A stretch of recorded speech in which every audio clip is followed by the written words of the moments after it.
Cool, so that's that all set up. Make sure that's, all good there. Right, here we go. First one of the new season. Ugh. Stretch the arms out. I don't know why, because, Right, so here we go.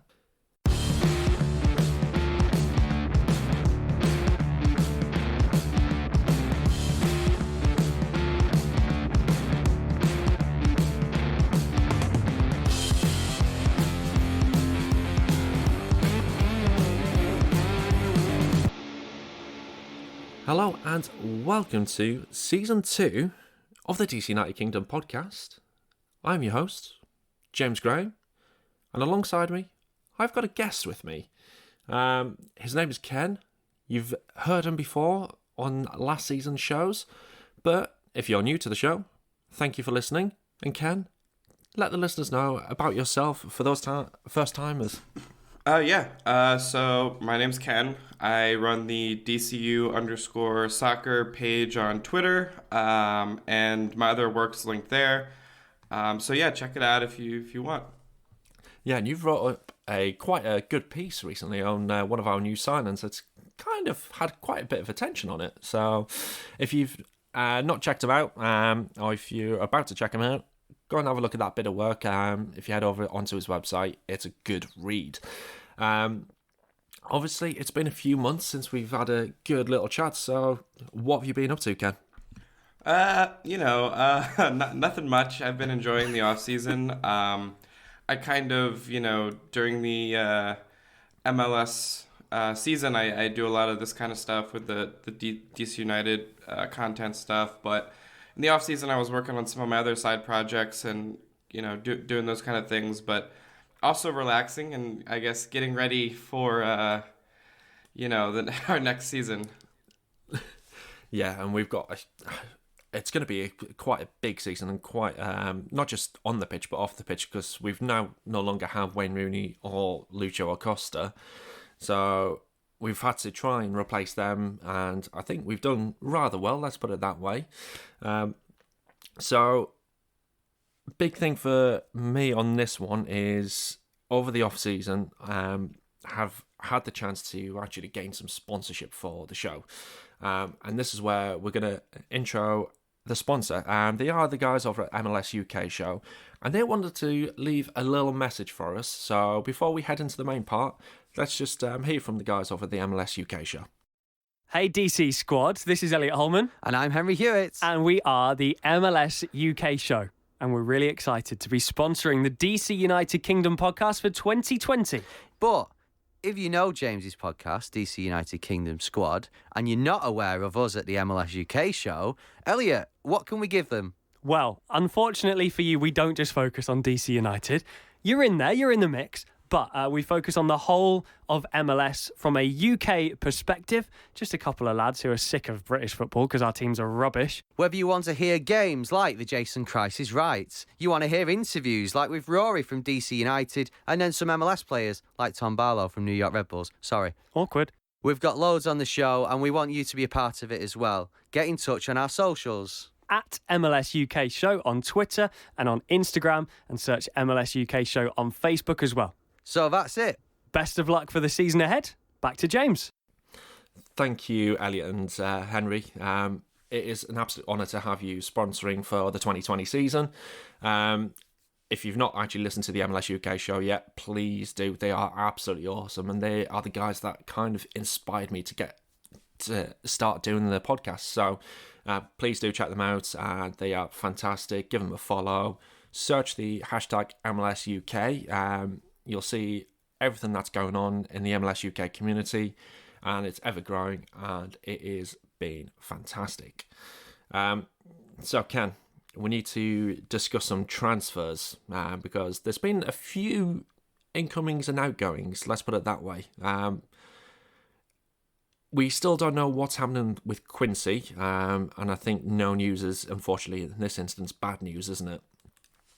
Yeah, I'm not too optimistic on Quincy coming back at this point. I think, it's pretty late, and we did have some other movement in a similar position that we'll probably talk about. So, Yeah, I don't know. I think it might be one of those things where they wait to the last minute, because I feel like they might, they might feel like they have the luxury to wait with him.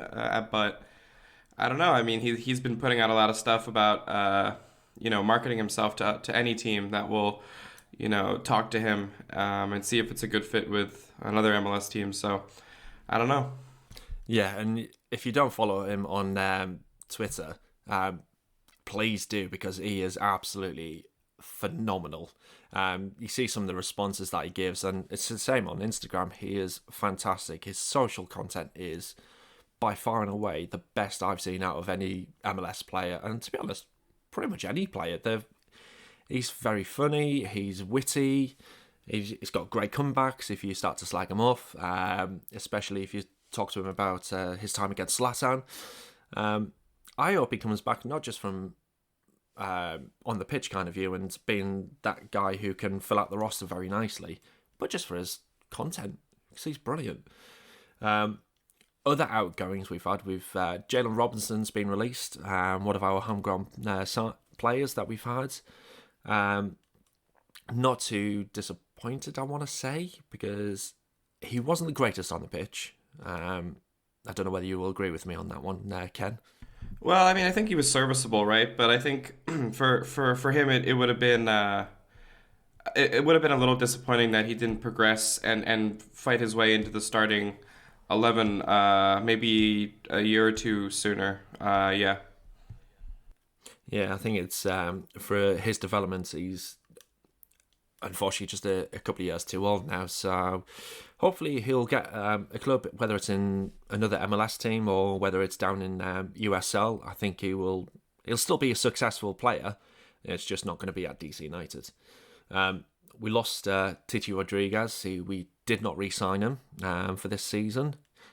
I'm a little bit disappointed because I feel like he was starting to come really, really good towards the end of the season. He started off really well, scoring that absolute perler of a volley against RSL.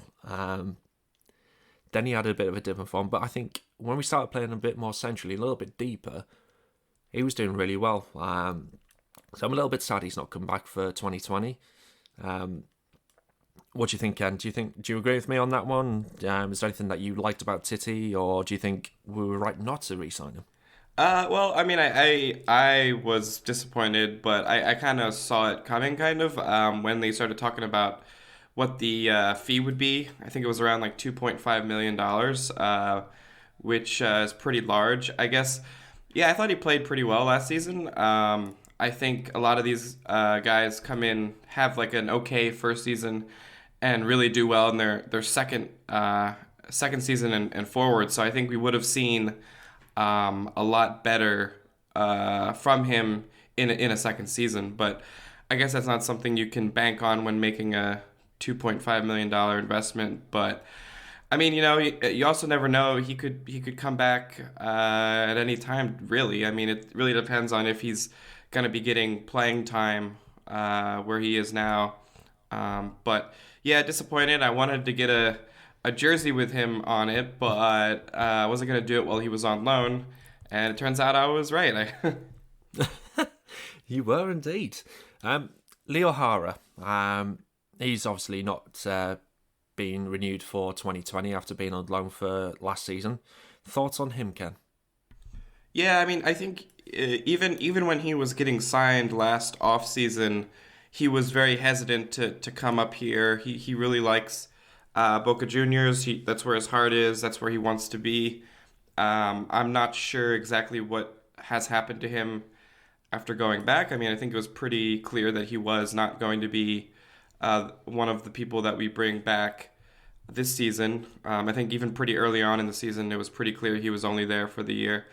But I mean, it does leave a spot there, right? We had Knaus playing there last season at the right back, which was, I mean, he played really well there, but I don't know if that's really something that we want long term, right? But I don't know. I thought he did well. He did some very obvious flaws, but some very, very positive things as well. So does kind of leave a spot. Yeah, I think I was seriously impressed with Knaus playing at right back. I thought he was absolutely fantastic. So if it's a case that he's plays there a bit more regular, I'm not going to be too disappointed, but we need to make sure we've got that central midfield spot where he was fully covered, because obviously we've got Felipe during the mid-season last year, and he filled that role really, really well. He took to it absolutely awesomely. But we do. I think that's probably the one place that's left for us to strengthen. Left in the whole roster now, as a proper player rather than just a roster-filled player. And obviously, the last two players that we kind of need to talk about in the outgoings, Lucio Acosta and Wayne Rooney. Obviously, we knew about Wayne Rooney leaving in August time, I think it was, and we kind of knew Lucio Acosta was just winding down his contract. In terms of DC United as a whole, with them two leaving, how do you think that's going to leave us for 2020, Ken? I think, it's obviously disappointing about how those things played out. I guess maybe for different reasons, but I think, honestly, it taught the front office a couple really massive, really valuable lessons, some of which I think we're seeing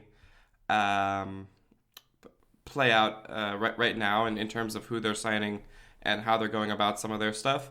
But I mean, honestly, I think it's kind of has a massive silver lining, right? Like, it freed up a lot of money, and being able to reinvest that into younger, bigger, not bigger off the field, but maybe a little bit bigger on the field and more consistent, potentially at least. But also some people we might be able to sell on and provide more value that way, but also provide more value in terms of the community, right? Like, Rooney was a big deal in terms of international stuff and kind of getting some Manchester United fanboys to come out to the stadium, but it didn't really engage with a lot of the really hardcore soccer communities and stuff like that inside of DC or the surrounding areas. And I think this gives us a massive opportunity to kind of change that and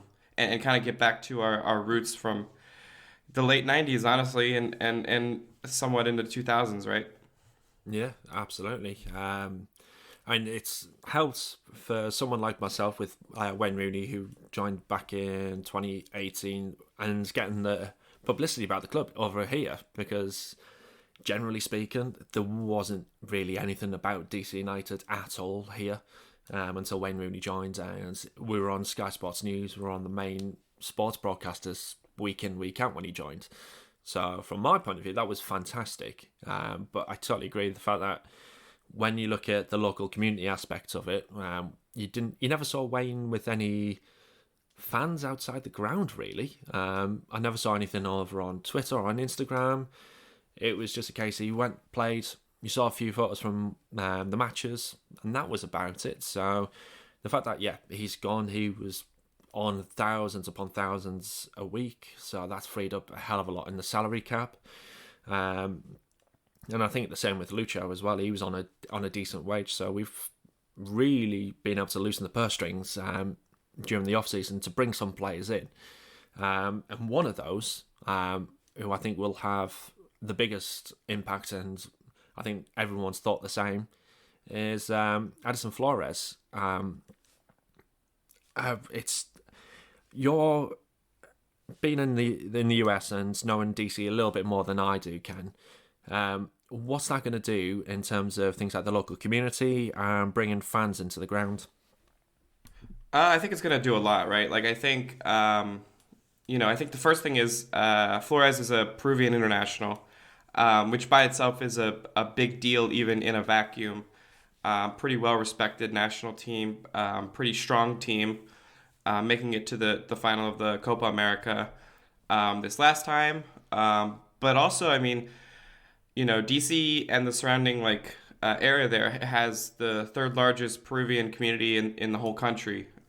So there's a lot of people from that area, a lot of people who already know who this player is and already identify with him because of that national team. But, I think beyond that, just the the fact that it does feel like the front office is making that attempt, which I think brings in even more people on top of that. The Latino community in general, I think, is gonna identify with him. And I think it's kind of it's a lot bigger signing than I think Acosta was. I think probably a lot different player, but maybe better for a couple of different reasons that we could probably discuss. But I think Flores is someone that I think a lot of fans won't be like, why is he just standing around like we were with Acosta? But yeah, I think this is gonna do a lot, right? And I think it's pretty massive. No, absolutely. It's, and when you mention the things like the fact that we've got one of the highest Peruvian populations in the US, that's going to be an absolute fantastic signing. And you look at his record in Liga MX as well, that's nothing to be sniffed at. And you look at those big ears he's got, you're not going to miss him on the pitch, are you? No, and I was looking at a picture like that Social put up recently, and I'm like, yeah, he's got the funny ears, and that's actually his nickname as well. But also Yamil Assad's ears are kind of funny in a similar way, so it's kind of, we're starting to kind of get this like little subgroup of guys with funny ears. But yeah, if it means we're winning MLS Cups, I'll have all the biggest ears you can take. Yeah, any ears, actually. Yeah. And any funny ears, that'll do. You mentioned another signing there, whether that was on purpose or not. I like your style, but Yamil Assad, we obviously knew that he was coming back at the end of last year, but we need to talk about it. I love it. He was fantastic when he was on loan for us. It was a shame that we couldn't bring him back sooner. But we've now got him. He's now a permanent signing. We don't have to worry about him losing him or whatever. Fantastic signing. Ken, I know you love the Yamil Assad. I know you said you were going to get a jersey last year if he was to come back. Is that going to happen? Yeah, 100%. He's one of my... He's actually... I guess I don't quite know why, but he's been one of my favorite players. And I can't quite identify why, but like, I love his style. I love Emil Assad. I guess I'm definitely gonna get a jersey. I guess probably the first day when the opening day or whatever. But I guess I think it's a big deal. I think he's gonna do really well. He has a new number. I think he's 11.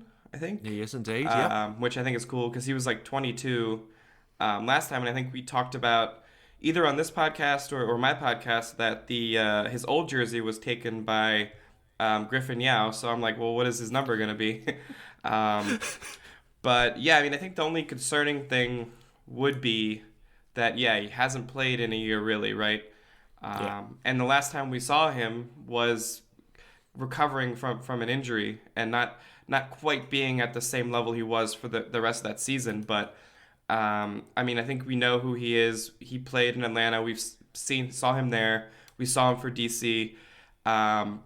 Obviously fully recovered from that injury. But it does kind of leave a like, that's kind of weird. He hasn't really played healthy in quite a while. But I could definitely see him not being a starter maybe for the first couple games even. But then reintegrating him with the squad, kind of getting that stuff back to where it was. But I'm excited about it. Yeah, absolutely. I think this pre-season will be good for him to get his match sharpness back, because, as you said, he's been out of competitive action for near enough a year. So it's going to take time. And I think the fans, as we are, we just need to be patient. I know we'd want to see signings take to the stage straight away, but when someone's been out for that long, we just need to have a little bit more patience than we normally would with players, and just realise, what, it might take 3, 4, maybe even 5 games for him to really hit the ground running. But he's going to be fantastic for 2020. We know we know how he plays. We know he's got a nice little bit of flair. He can score a good goal, as he did. I think he scored the first goal at Audi Field. So we know what he can do. We just have to be patient. Other signings, in terms of proper signings, I want to call them, rather than the draft picks, which we'll come on to in a second. Eric Sorga. That's one I didn't see coming. But looking at his record, it's rather good. Yeah, I mean, I think this is exciting. I think a long-term play, right? Young guy, he's 20, but yeah, it's exciting. The Estonia League is not one of the best in the world, but I mean, I think I saw you scoring like on average like once a game or something ridiculous, right? So he has that knack for goal. He's gonna be technically with Loudon. I think there was talk about that being a salary cap rule thing. I could honestly see him. I mean, no one's really thinking about it or talking about it, but like I could see him playing for Loudon for a while, to be honest, because like the jump from the Estonian League to USL is probably a little lighter, definitely lighter, obviously, than directly to MLS. But yeah, I mean, if we only have 2 strikers, it seems like he'll have to be in the starting 18. So I don't know.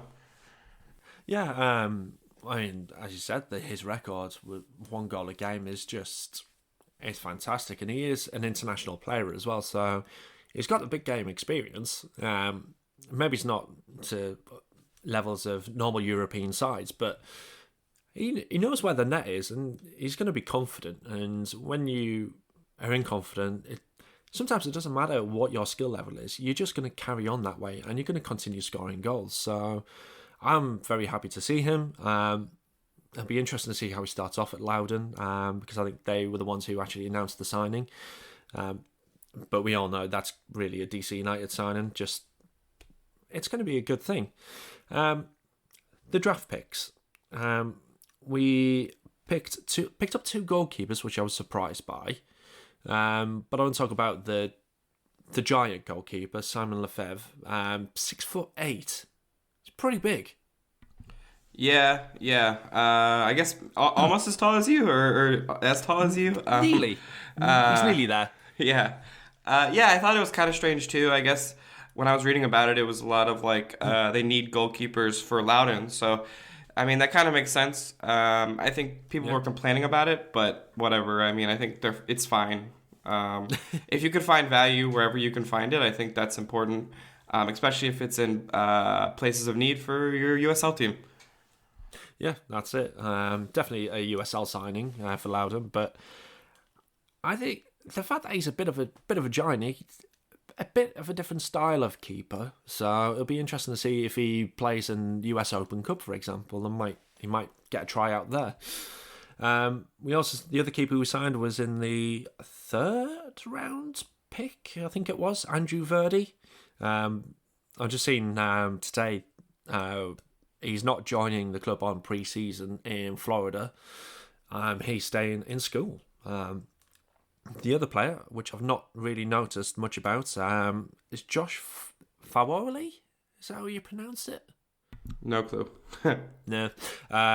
He's a striker, and I imagine he's just going to be a Loudon player.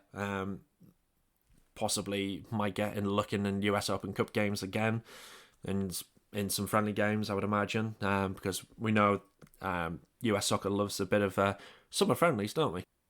Yeah, for sure. I mean, I think just taking a step back, I mean, a lot of this draft stuff, like, yeah, I think that at this point in 2020, it's kind of hard to find value, like for the MLS side, in the first year especially, but in general, even beyond like the first, 5 to 10 picks. So I don't know. I think we'll see.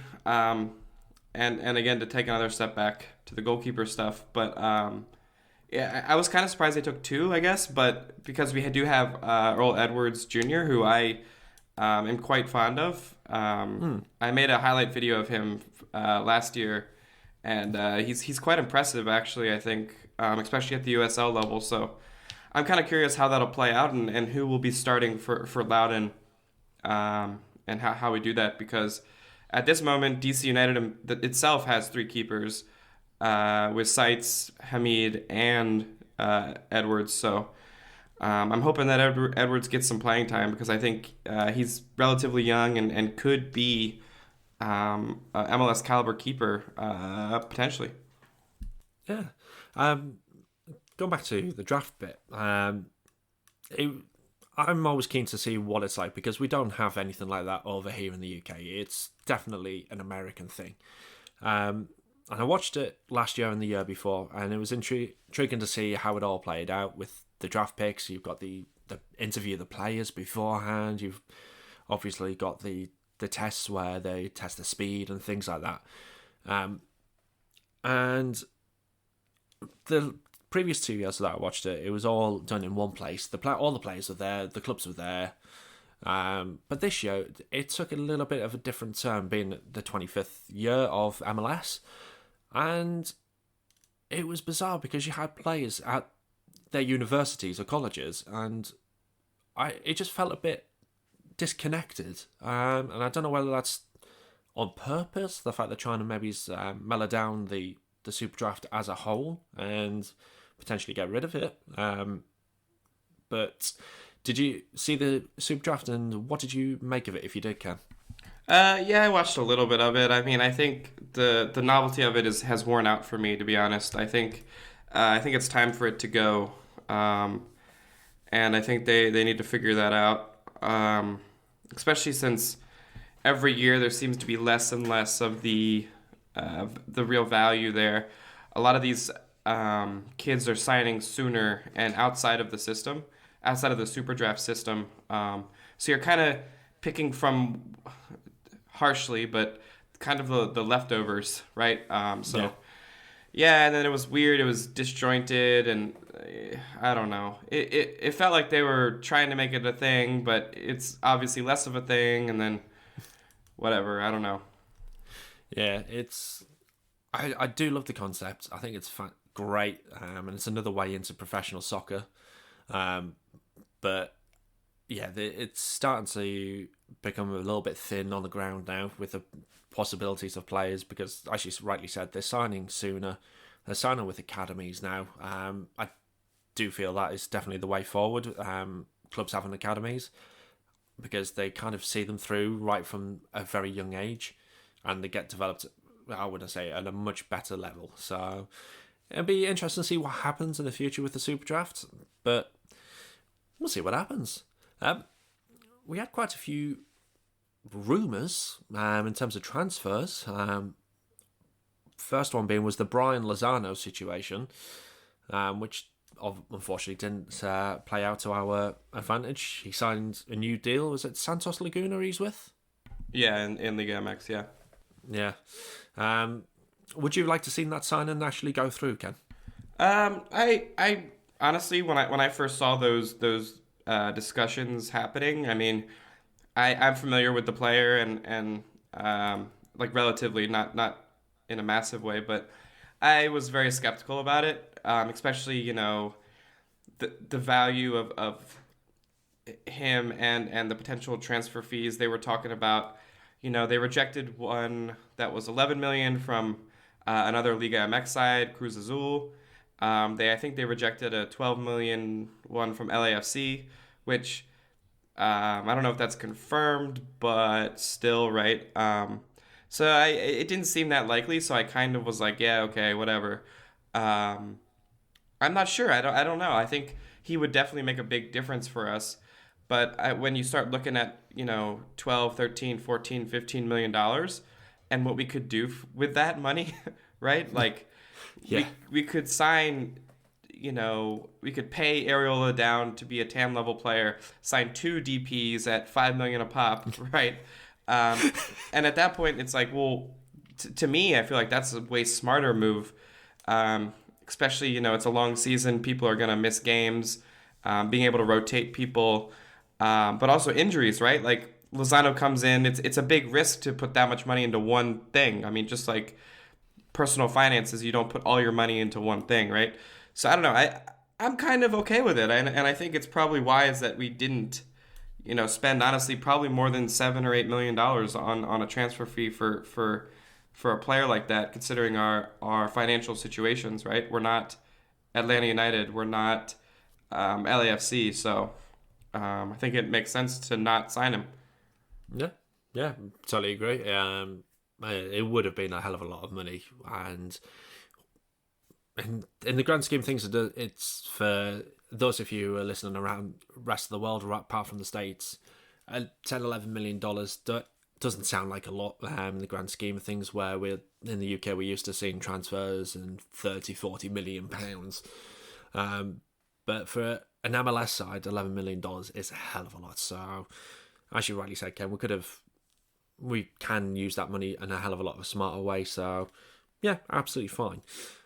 Another rumour, and it was a very loose rumour, was the potential signing of Luka Modric.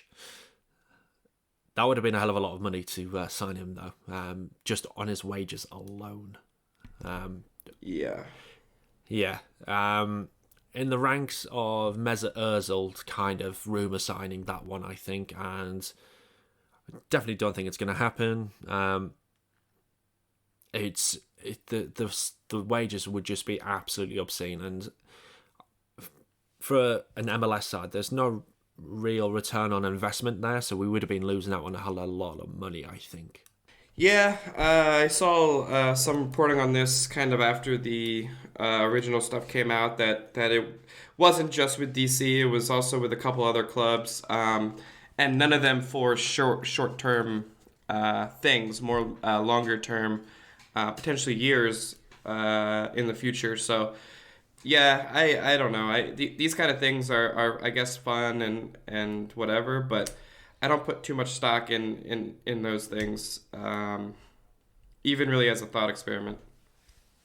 Yeah. The only really other rumour that I've seen, so if there's any others that I've missed off, Ken, please let me know, was the Russell Knaus transfer to Dynamo Dresden in the Bundesliga 2 at the bottom of the table. What are your thoughts on that, Ken?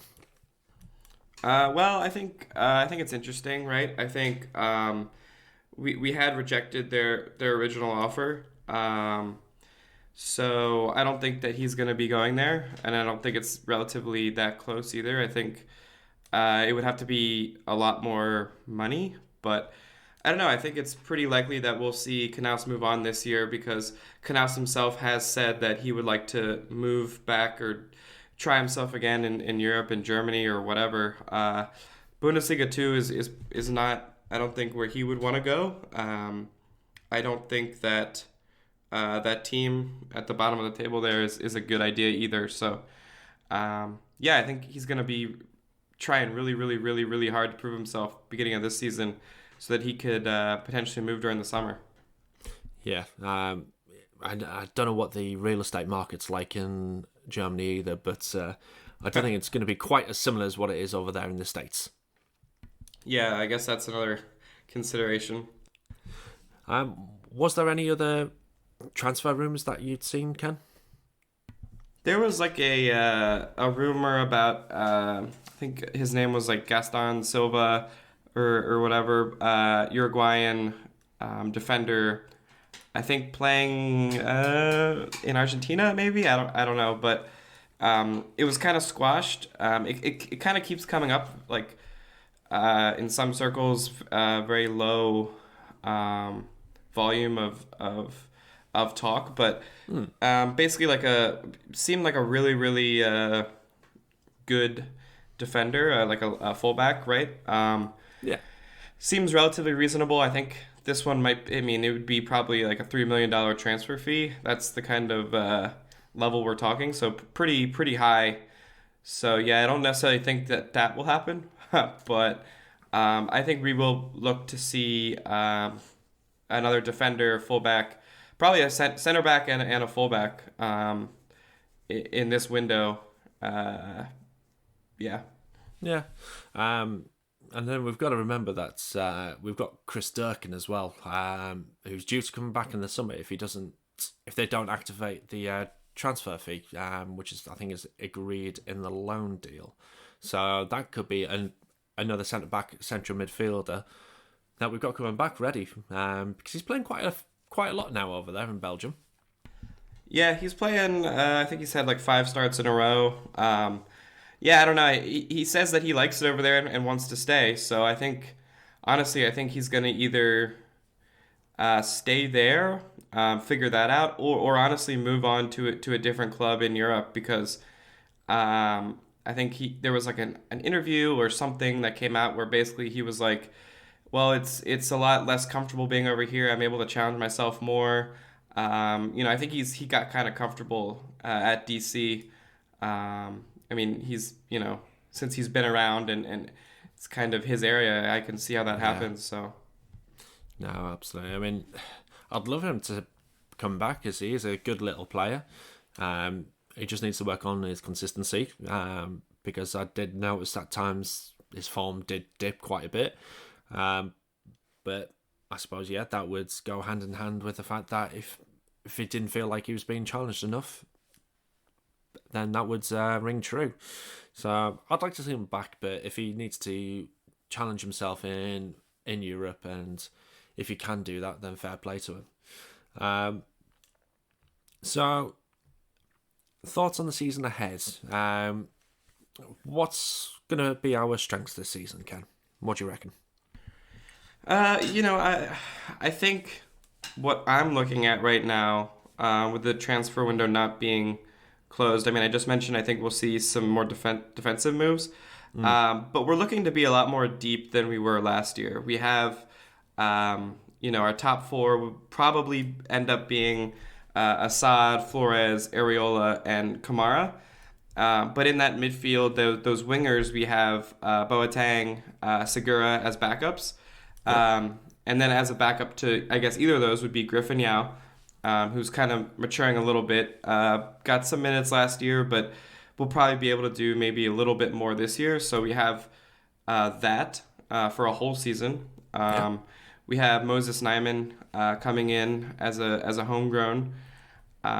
We have a lot more depth now and a lot more just players, just bodies that last season we really didn't have, and it kind of was an issue, but also I guess probably was more of an issue where like it seemed like, reflecting on it, like our guys were getting tired.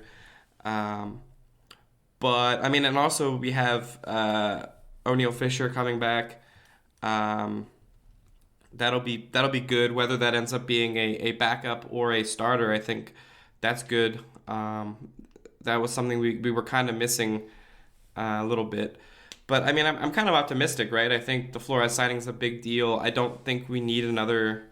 I don't feel like we need another big signing right this second. That's obviously something that could become obviously wrong within 5-10 games. But to me, I feel like we're a better team than we were starting out last year. We don't have the Acosta anxiety.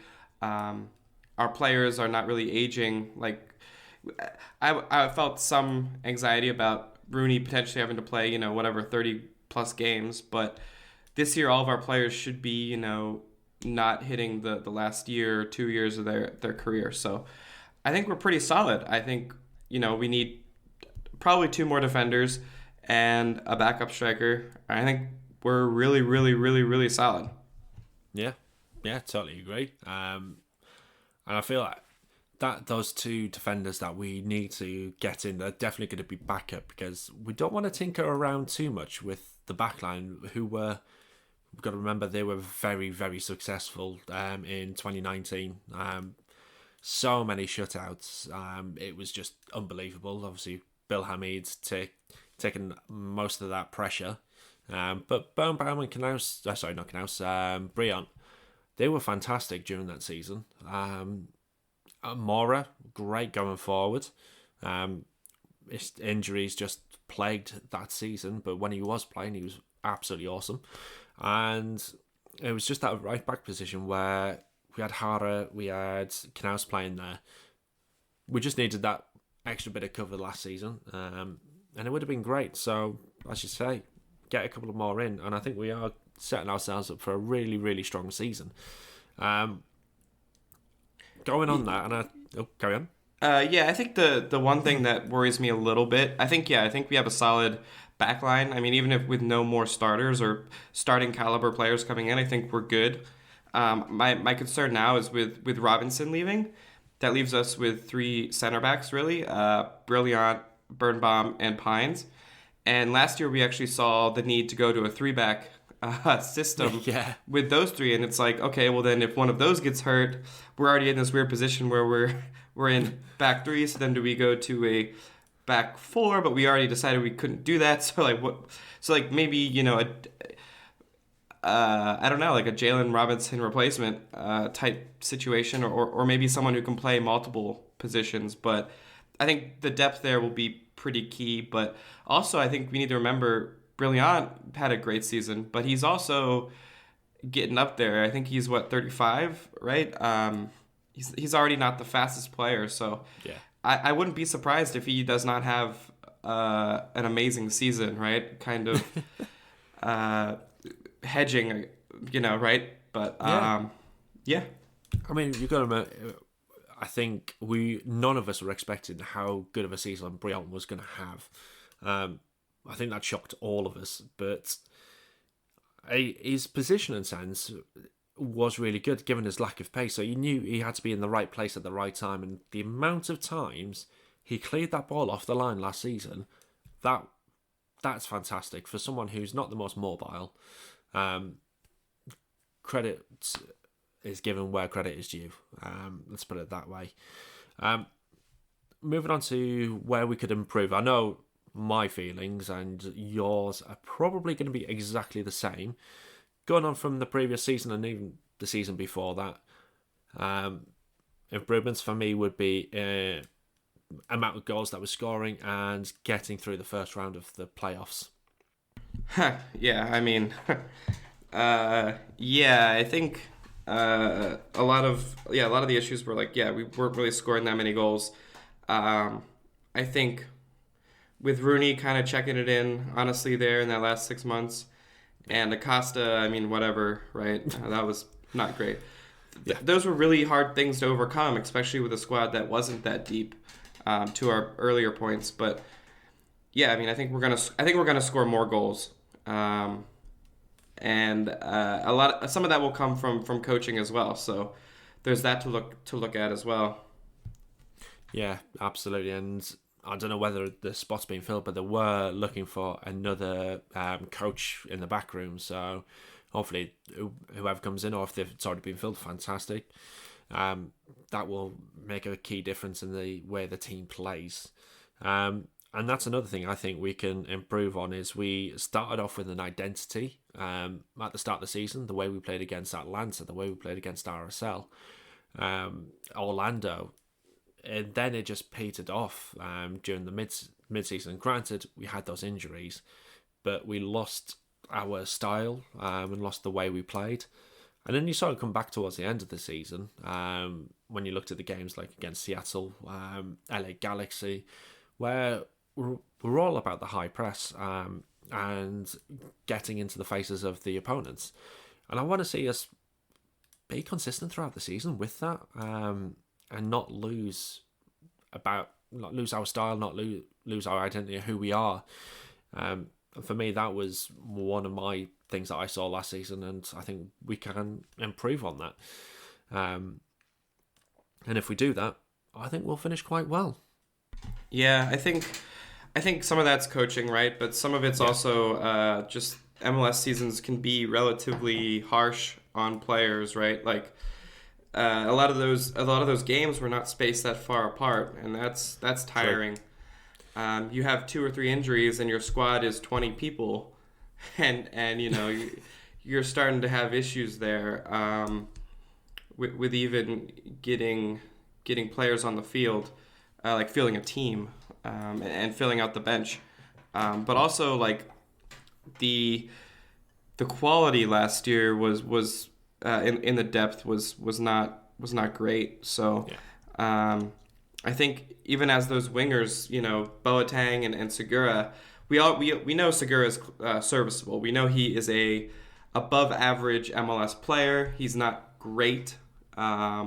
he can score goals. He was a part of a lot of our open play goals last year, which people don't often remember. But so we have decent depth there, and even that simple transition of having the starters for most of the games be that next level above average, right? Like the good, the almost great kind of players, I think will make a big difference. Yeah, no, absolutely. And as you rightly said, Skuru was an underrated player. And he, to be honest, he can cover quite a few different positions as well. So he's certainly going to be one of those guys who he will be there when we need him, and he will always do a good job. You never see him have really a bad game. You don't see him having great games, but you don't see him having bad games. So consistency there. And you talked about the scheduling for MLS last season for us wasn't great. We had quite a few road games in a row. We had periods of time where we had quite a lot of games in such a short space of time. I'm just having a look through the schedule for 2020. It looks half decent. There's not really anywhere in there where we've got loads of games, like a 9-game stretch in 27 days or something along those lines. There's quite a few good weekly gaps. There's a few midweek games in there. Obviously, we've still got the US Open Cup. We've got the Leagues Cup to go in there as well. But as it stands at the moment, the schedule doesn't look too bad. Yeah, for sure. I think it's going to be really important. I think there's like one or two little soft, like not great spots, but that's versus last year where like we had, long stretches. But yeah, I'm kind of excited that we're going to have a lot of Saturday games. Yes, it makes absolutely. it so much easier. Like, because I travel from pretty far away, and it makes it easier because like I don't have to worry about like, works on Monday. Like whether DC plays on whatever day DC plays on, I still have to go to work. Yeah. So it's nice to be able to do the Saturday. Either go up Friday night or go down Friday night, and see the Saturday game, and then I can just go back Sunday or whatever. I can kind of relax, but instead of like go up Sunday, get back by 7 a.m. Monday or go back Sunday night, right? So yeah, that's nice. I think it also helps people bring their families out. Sundays can be hard for a lot of different reasons. There's community activities, there's church, there's all kinds of stuff. There's the fact that it is a school night and stuff like that. So like the Saturday is going to be awesome. I think it'll kind of get our I guess pre-game stuff to maybe be a little bit better because people are going to want to, drink more beer probably, right? Because it's not a work night. Yeah. So like all those things are, like, it's a huge opportunity. And I think things will be a lot better in a lot of different ways. But then there's also a really cool stretch there. In summer at some point, we go down and we play Orlando and then we play Inter Miami like a week after. And so I'm kind of eyeing that to be like, maybe we should go down for like a week, take a vacation, go to Disney, and then, whatever. It'll be really, really hot, but I thought that's kind of cool. A nice opportunity for supporters. So if you're looking to go to those games, it might be something you want to circle on your calendar now. But yeah. Yeah, and even from a UK perspective as well, I've just got the schedule up here on my iPad. You've got the Inter Miami game on the 8th of August and the Orlando game on the 15th of August. So those two games is great in terms of the UK because that's when pretty much, every school is broken up for the summer. So families could easily get over, go to Orlando, go and check a couple of games out because I've experienced MLS games. I'm lucky to have done that, being from the UK. And they're nothing like what you get over in the UK. They're just another level. The fans are fantastic. Pre-match is unbelievable. You don't see anything like that over here where you've got the tailgates and everything.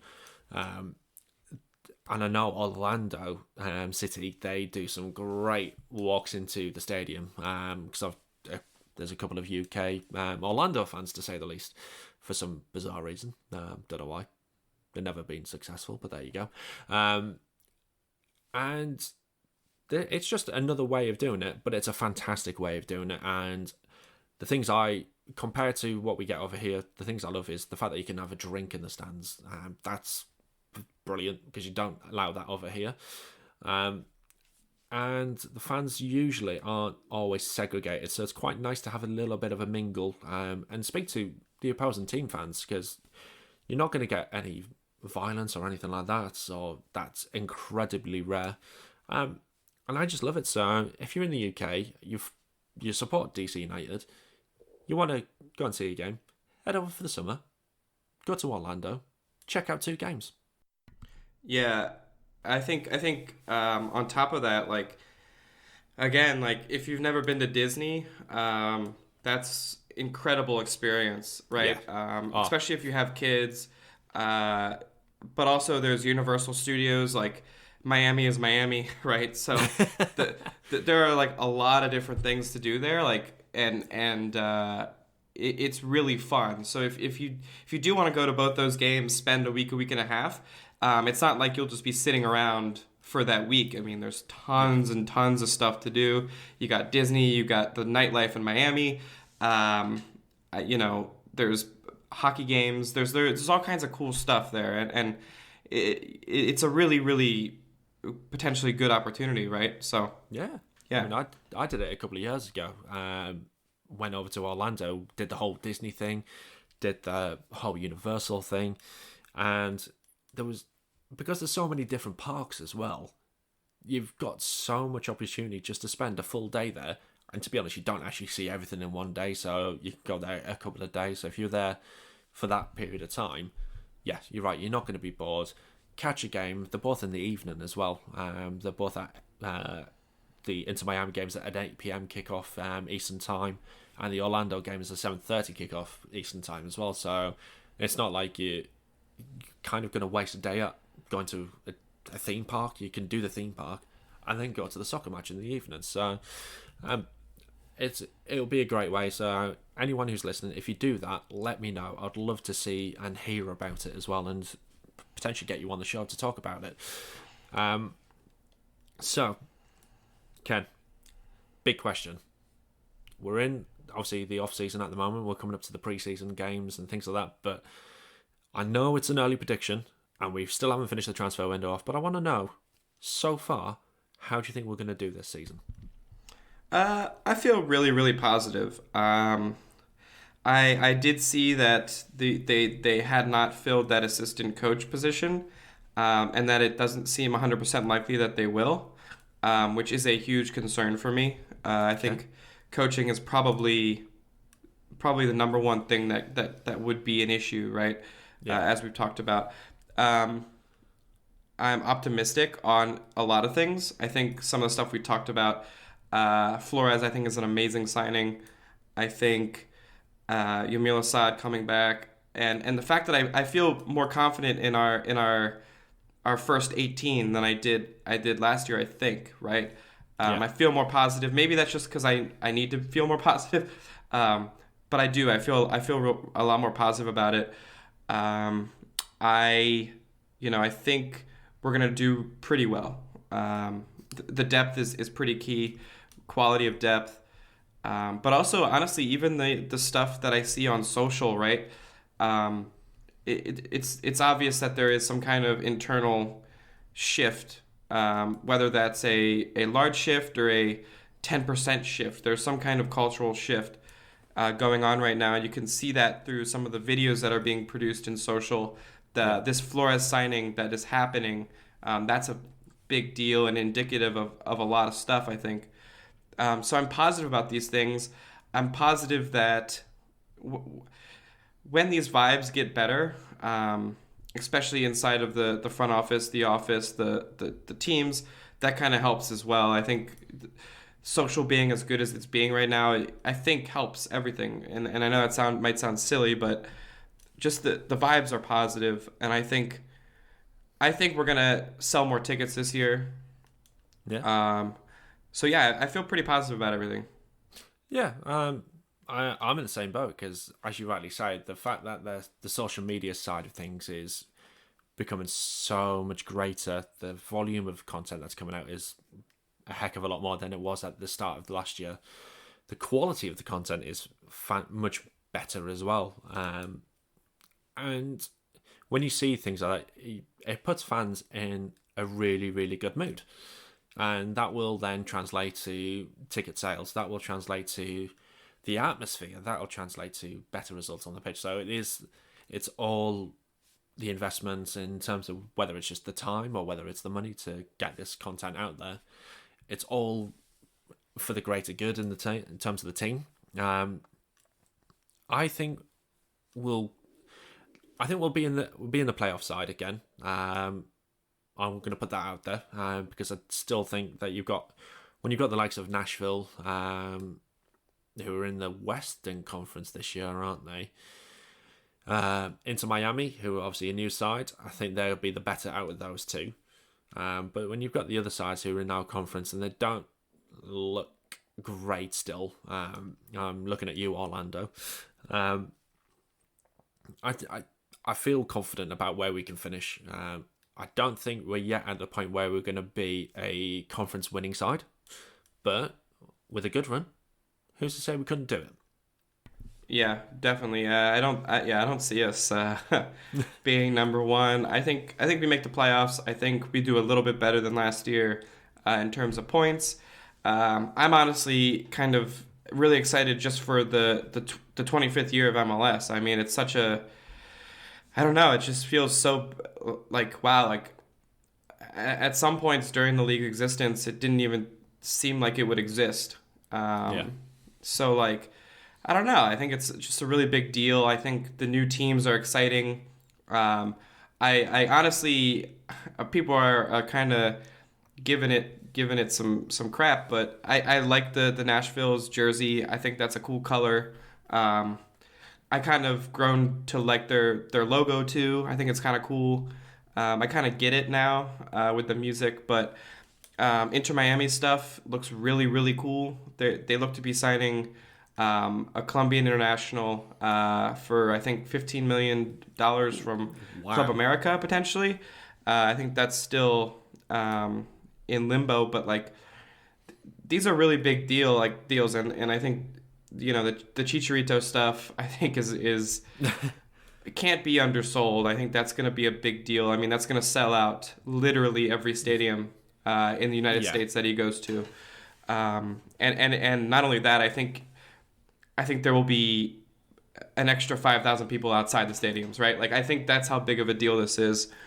So okay. I'm really excited about this this year, even beyond just the DC stuff. I want to go to a new stadium. I'm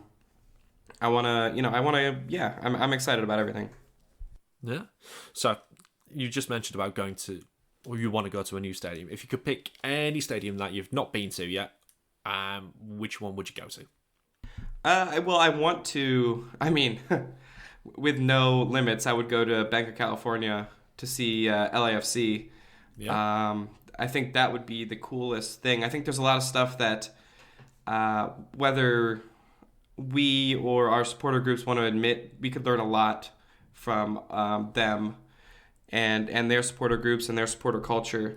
But also just like the vibes seem really cool. They're really good. I think that whole the El Tráfico this year is going to be just absolutely ridiculous. And I think this year we will see the largest, viewings of 4 or 5 MLS games that have ever happened in terms of TV viewership. So I think, I would definitely go to Banc of California.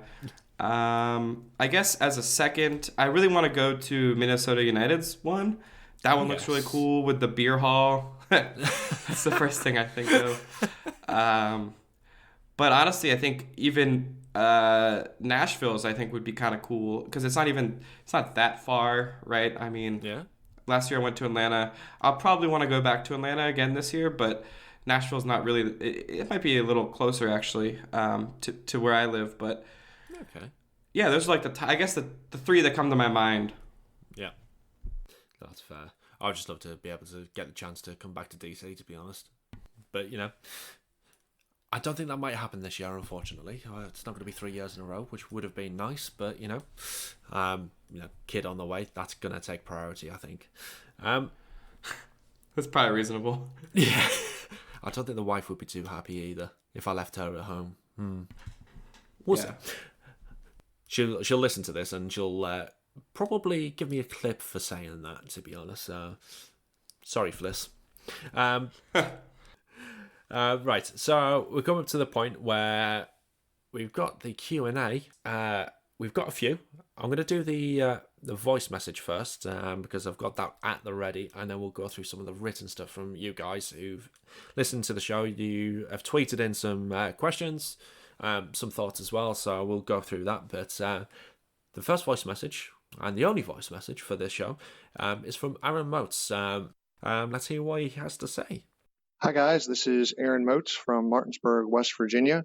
Just wanting to know what your opinion is that now that Bill Hamid has been selected for a USMNT camp, the first time in quite some time, I think we're all excited about that, the likelihood that he was selected in case the U.S. qualifies for the Olympics in Tokyo this summer, and Bill would then be selected as one of the over age for the under 23s that would make part of that U.S. team in Tokyo. If that happens, do you think DC would release him to go? And if that is the case, how that would affect DC during that time? Anyway, thanks for taking my call. So, Bill Hamid has been in the US men's national team camp, and he's been beating other 6-a-side teams that they've had over there, which is great to see. So he asked about the thoughts on whether he would go if the US. I was about to say we. I'm English. I shouldn't be saying that. The US qualifies for the Olympics. Would he be allowed to go? And if he does, what kind of effect would it have on the team? I think he would be allowed to go to the Olympics. What do you think, Ken? Do you think he would go? So this is a really good, interesting question that I had not even remotely considered. So just to kind of think it out, so in the Olympics you get to pick, I think, 3 overage players. I don't think that's why he got selected. Mostly, honestly, because it's probably not likely that we qualify for the Olympics, to be honest. So I don't think that they're making too many decisions based on that. But also, it's hard because if he got selected, I'm not sure DC would let him go unless he was like, no, this is what I really, really want, which is totally possible. But I don't really see them picking a goalkeeper. I see them picking field players, to be honest. Picking a goalkeeper for that seems odd to me, and maybe it's because I don't know enough about previous Olympic teams or other nations' Olympic teams, but I guess that's not where I would fall. I mean, I'd love to see him in any game ever in any uniform, so I would be fine with whatever happens, but it doesn't seem to me that it would be likely. Honestly, I think Bill Hamid will have full senior caps this year in competitive matches. Yeah, especially when you look at his form for last year. I mean, the amount of times us as fans we were screaming at Greg Berhalter to pick him because he's been the best keeper in MLS. It was just odd that he just was never called up. I mean, great to have him in the starting 11, but to not even be called up to the squad was really, really strange. In the Olympic squad, it's one of these things where I feel, for me, as a keeper, you'd probably want the experience in the back. So I would, if it was me, I would actually pick an over 23 as the player who goes at the back, and then you'd have a bit more young players up top. So it's a possibility. If it does happen, the effect I think on the squad it will be sorely missed. But the times that we had Chris Seitz in goal, he deputised quite well. It wasn't a bad keeper, and the fact that we've got 6 keepers on the books now, I think we don't have to worry about running out of goalkeepers now. I think we've got 2 good deputies there, so I don't think it would be a huge miss. Not to say the Bills won't be a huge miss, but he always will be. But I think we could survive without him if he was to go to the Olympics. So it's a hypothetical. It's difficult to say for definite, but if I was the Olympic coach, I'd want to have experience at the back, and possibly experience at the top. Not so much in the... Well, there's 3, so you could have one in each. One at the back, one in the middle, and one up top. Yeah, that's what some people are talking about over here. But yeah, I rate Edwards pretty high too. So Hamid, I think, is in a different tier, but I think honestly, Seitz has been really good, and I think Edwards is serviceable too. Yeah, so I think if he was to go, I don't think we're going to be too not disappointed. We're going to be really pleased for Bill, but I think from starting 11, it's not going to have a huge impact. Let's put it that way. But great question, Aaron. Love that. Next thing that came in was from Jim, who, if you want to find him on Twitter, it's at United Night Out. He was on the show last year. I think he was on episode 10. So go and check that episode out. Great guy. And he's just saying, we'll need to re-establish our home field. New signs will always provide an early spark, but coaching and the defence will have to get us into the postseason. He's always optimistic and he's always United, which is, if you go and follow him, you'll see that. You'll see he does things all the time. He's always 100% behind DC United. Absolutely love them to bits. But yeah, we will need to get our home form anyway back, because last season it wasn't quite as good when we started at Audi Field in 2018, was it? Yeah, I mean, we had that reputation of having that Audi Field fortress type situation, but yeah, I mean, if you can win the vast majority of your home games, that sets you up really, really well. So yeah, I think that's pretty critical, and even having that reputation is pretty nice, because it kind of psychs your opponent out, gets them mentally like not in a more fearful state versus a confident state. So yeah, and definitely from a coaching aspect, which we've already talked about on the show, and the defense as well, key components, because if you don't concede, you can't get beat. Let's put it that way, and that's always a good way to start as well. Scott has sent in a question as well. He is a DC UK member. If you want to follow him, it's at ScottS814. And he asks, how fast can Olsen get the new men to create some chemistry with the existing men? And what if Modric? This could be huge. I'm going to tackle that last one. I would say it's not going to happen, but it would be huge, but it's not going to happen. And I know we've been critical of Ben Olsen last season, but how fast do we think he can actually gel the team together, Ken? Yeah, I mean, I guess, I don't know. I feel like regardless of Olsen, it takes time, right? Like, regardless of your coach, there are some things you can do as a leader to kind of encourage that. But, I mean, honestly, I think,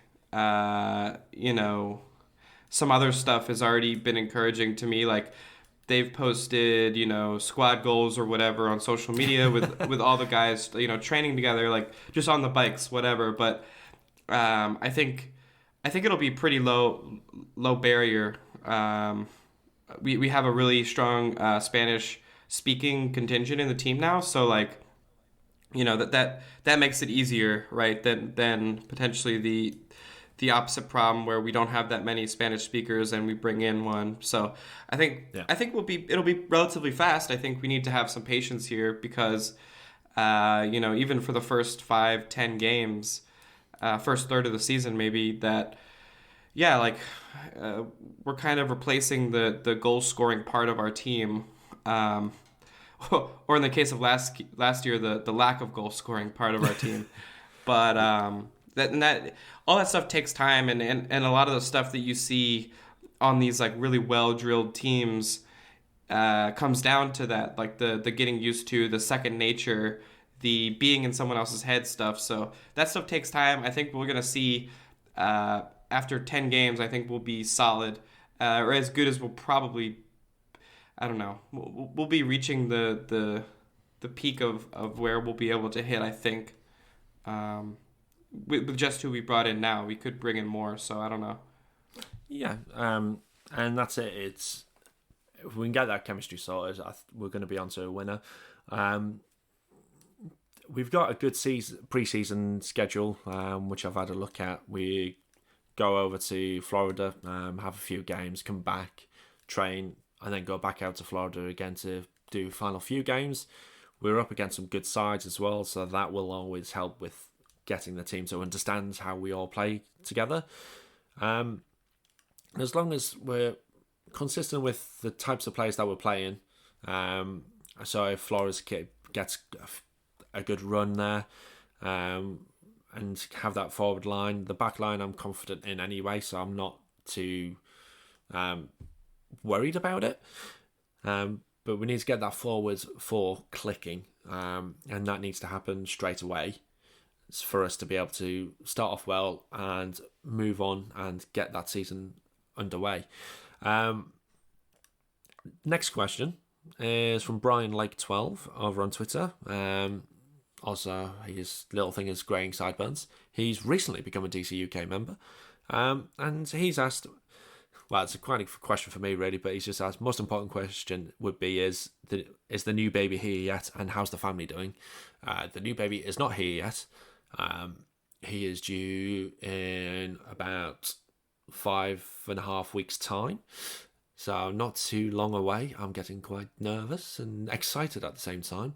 I built a wardrobe yesterday, ready, that's now filled with a few clothes, including some DC United baby grows as well. That's just saying, that's probably going to be the first thing he's going to wear. Happy about that. And then Fliss, my wife, she's doing well. A little bit of back pain with the pregnancy, but she's getting through it, and everyone else is doing great. So thank you for asking, Brian. But I'm just going to throw this out there to you, Ken. You've not got any babies on the way that we don't know about? No. Thank God, no. I'm good. Everything's great. I'm chilling. Yeah, no. Last question that we've had come in was from David Shion. Again, another DC UK member. So thank you, family, for sending those in. And he's asked quite a good question, I think. He said, what players have developed through United's system to become first-team starters, and will we see Yao and Wild promoted and get starting minutes? So some of the players that we've had, obviously the most notable being Bill Hamid. Some of them I didn't really know about, like Connor Shinosky, which I think I recognise the name. That was a bit of a... He was a defensive midfielder, if I remember rightly. I think he's with Richmond now. Is he? Oh, fair. Ethan White, didn't know who he was. But there's other big name players, so the likes of Andy Nahar. I hope I pronounced that right.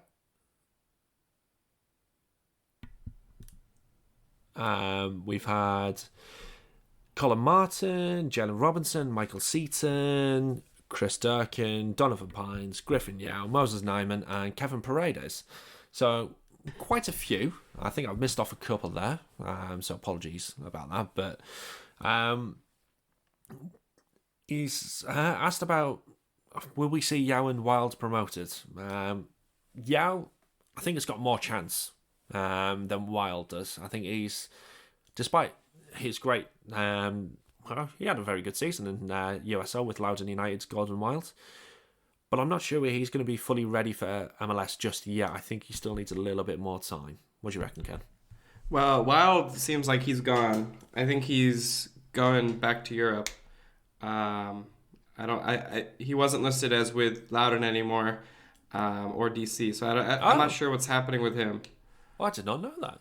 Yeah, I think he's back in Europe, but yeah, but yeah. I mean, I think Yao has a pretty decent chance. I think we have to be patient. I mean, he's 17, right? So Yeah, 17. Yeah. it's not that or not that usual that you see a lot of 17-year-olds playing in MLS with any regular consistency. So I would expect to see him maybe if he's going to start getting some more minutes when he's like 19, 20. But definitely a serviceable backup there. Potentially playing 5 to 7 full games this year maybe. If things get a little rough, right? But yeah, I mean, I think our homegrowns have been relatively successful. I think we're a good soccer area too, so yeah, and I think the whole Loudoun United stuff is going to make it a lot better and easier to identify, who can actually be a professional and who has the skills to move up to the MLS side. But yeah, I guess I wouldn't put too much urgency or overhyping on a lot of these young players, right? Like, they're so young. You just got to give it time. I think a lot of these guys will end up getting their rights sold maybe before they hit 20. So, yeah, I don't know how many will stick around like Bill Hamid has done. Yeah. But, who knows? We'll see. Yeah. As you mentioned about overhyping, I think one name springs to mind who was overhyped. I'd love him on the show to talk about it. Freddie Adu. Yeah, I mean, I remember all that stuff. Yep. Far too well. Yeah, I guess I would say definitely overhyped. Obviously, that's beyond true. Yeah. But he did have a long career, and he was still playing up until like last year in USL. But he had some decent years, right? He was okay.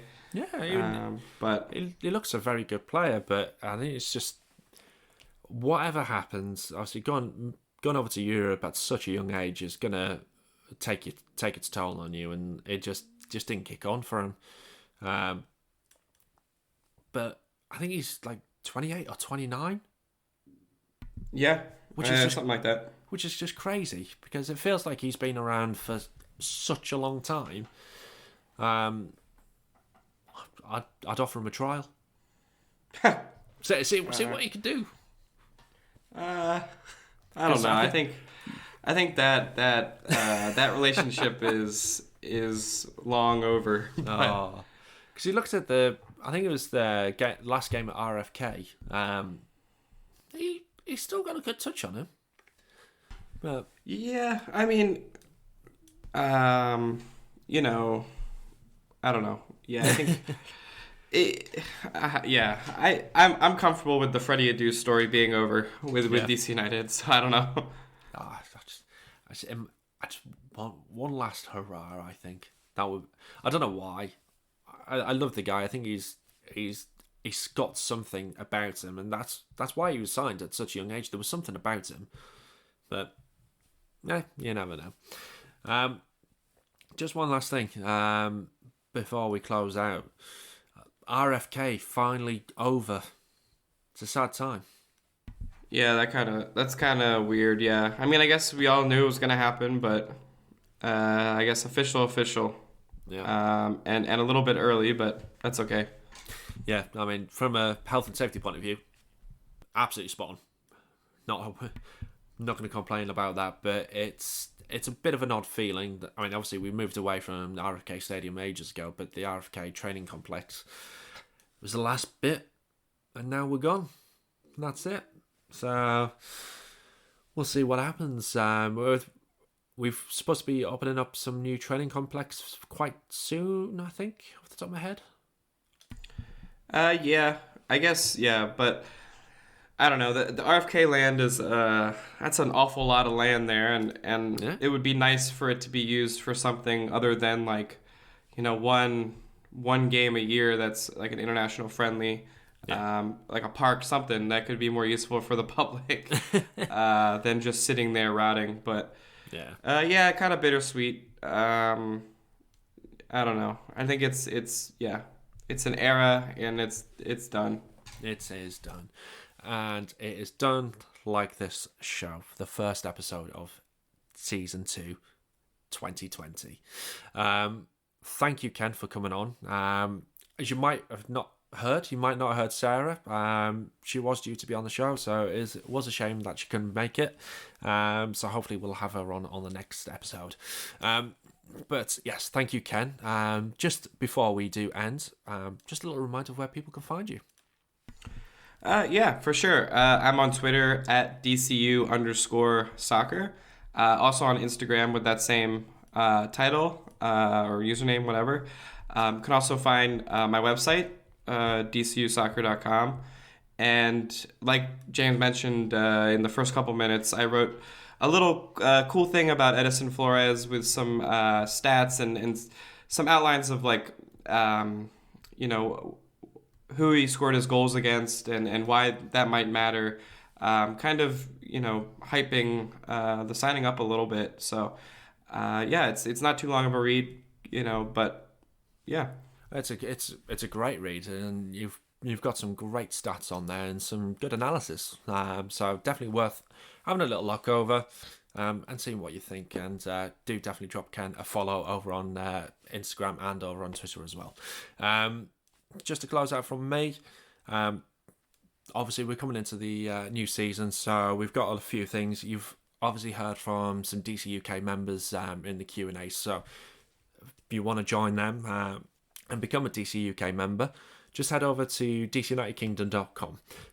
You'll see all the links on there. You'll see a membership page, so head over and join. You've also got the first ever DC United Kingdom merchandise as well, which, if I don't mind saying myself, looks rather nice. So head over onto the merchandise page. T-shirts are £15 plus delivery. So if you're in the UK, it's £5 for delivery. If it's international, anywhere in the world, it is £10. So feel free to pick one of those up. And that's about it. If you want to follow me over on Twitter, it's at DC United Kingdom. On Facebook and Instagram, it's at DC United Kingdom FC. And one last thing from me. Please leave a rating and a review over on Apple Podcasts. It will help this podcast out massively and help grow the MLS community as a whole as well. So until next time, Vamos United.